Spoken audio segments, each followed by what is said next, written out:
Good day, folks. This is Greg Judy at Green Pastures Farm, and today we're over at Doug and Joanna's, and this is the bull farm. And Ike and I, what was it like putting up these birdhouses? Oh, it was super easy. I mean, especially in the past, the ones that we've done with you, we've used the T-post to drive them in. We'll hammer in a T-post all the way till you get that spade portion driven, and then we'll take our birdhouse, set it on that, and use some soft wire to really cinch it up. And this is just... What'd you do here? This is just our... Well, what diameter are those? Those are 1 inch. 1 inch? Yeah. Our 1 inch fiberglass rods. Just use your post pounder and hit it into the ground till it's, you know, relatively firm. So you took a 6-footer and you put it in the ground 2 foot. Yep.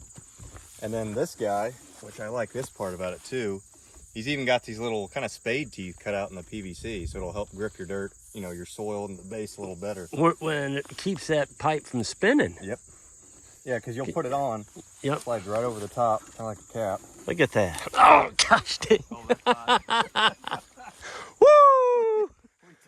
Man, did I get lit up. Ike, we had it shut off. Yep. Man, I touched that ground and the hot wire. Woo! I'm surprised the camera didn't shut off. Golly, that burnt my bun. I would have done the same. Oh. Now we just turned it on. And I know why the bulls stay in.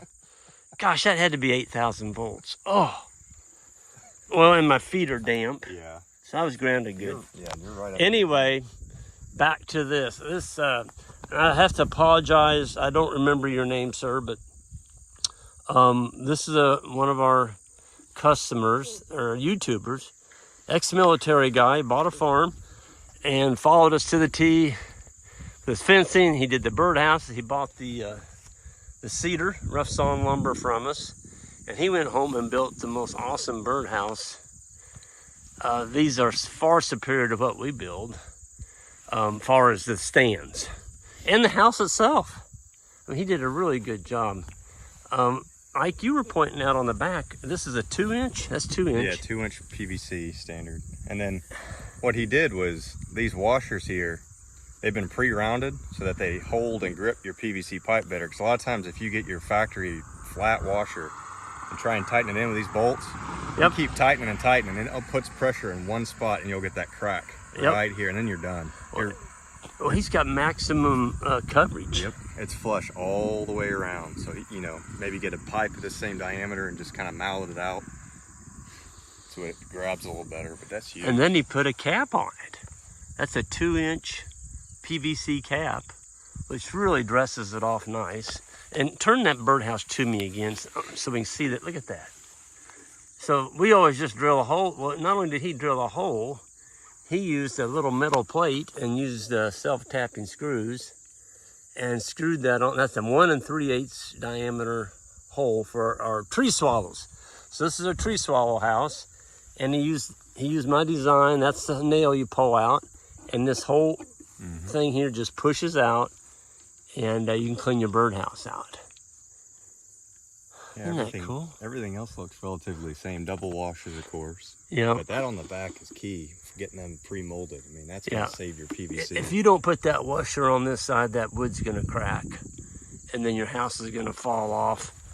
But you know, the spikes on the bottom. That's huge. That's huge. It can't spin. Can't spin on you.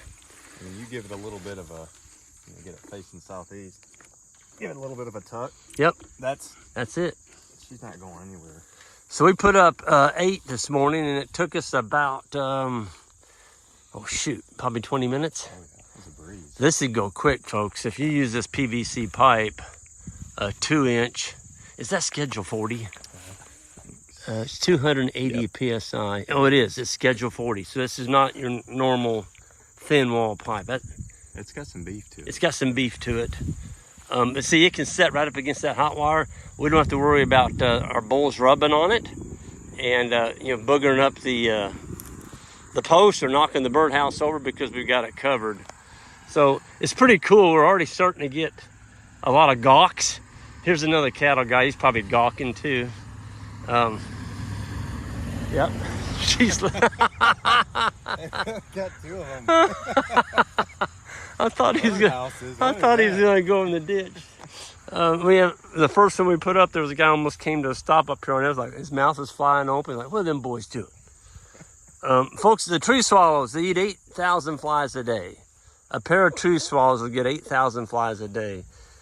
So it's kind of a big deal to have some of these located around your farm. And we didn't have any over here on the Bowl farm. And actually, it was one of you YouTubers that nailed me on it. Said, Greg, doesn't look like a Greg Judy farm without some birdhouses. And I'm like, all right, I'll fix you. We'll get some put up.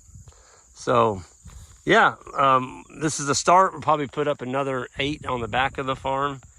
But, you know, I like natural bird control.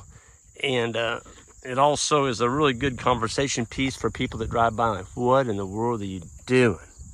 Tree swallows. You won't have them unless you put up a house. And it needs to be 100 feet apart. They need to be facing southeast, that hole. And they're best if they're about 6 to 7 feet off the ground. That is 7 feet to the top of that cap. Measure that, Ike, because you're 6 foot. Now, don't touch that hot wire. Don't do like I did. You know, whoa, you got right on that. I don't know how you didn't. All the way to the top of the post. Yeah, it's 6.5, it's almost 7 feet. 6'10" to the top right there. And again, if you got a bigger, you know, fiberglass, say 12 foot, and then went 2 down and slid it over, you can get different heights on it. Right. I think the key, though, is to have that. You want that in the ground. Yeah, you want the PVC in the ground. Otherwise, this whole thing's going to spin. It's going to look like a windmill out here. You're going to have a bunch of dizzy birds are going to come flying out and land on the ground. The other advantage of the PVC is you don't need to paint it. And I know people say that, you know, it will UV degrade over time. It might, but I'll tell you this: I've got Schedule 40 laying on the ground. It's been out there 30 years. Now, I don't have it up in the air with a birdhouse on it, but it's still stout. You can't go out there and break it. So, you know, if you can get 20, 25 years out of that pole, I think it's done its life work for you. So, it's so darn easy to do. They hook on well, they slide over that post well, and that's the part, folks, if you stick one out there in the middle of that field, you've got to protect it because the bulls or your cows are going to be rubbing on it and they may knock it over. So if you can put it in a fence line like this, that's what we did. All these are in fence lines. The animals cannot get on them and rub on them. So, yeah. I just want to thank the fellow. I have to apologize. I don't remember your name, but he got into some health problems. And he called me up and asked me if I wanted to buy this stuff. And I'm like, absolutely, I will. And but you can tell what he did right, didn't he, Ike? Oh, yeah. Yep. He was very, very precise. Attention to detail is huge on it, you can tell. Yeah, I mean, my goodness. Talk about craftsmanship. He was good at it, so that's what it's all about. Oh, there's another house coming out. Bringing out some shingles. Yeah. But it's a beautiful day. Ike and I are going to go and get on the rest of our chores. And everyone on the way out, hit that subscribe button, and we'll see you next time.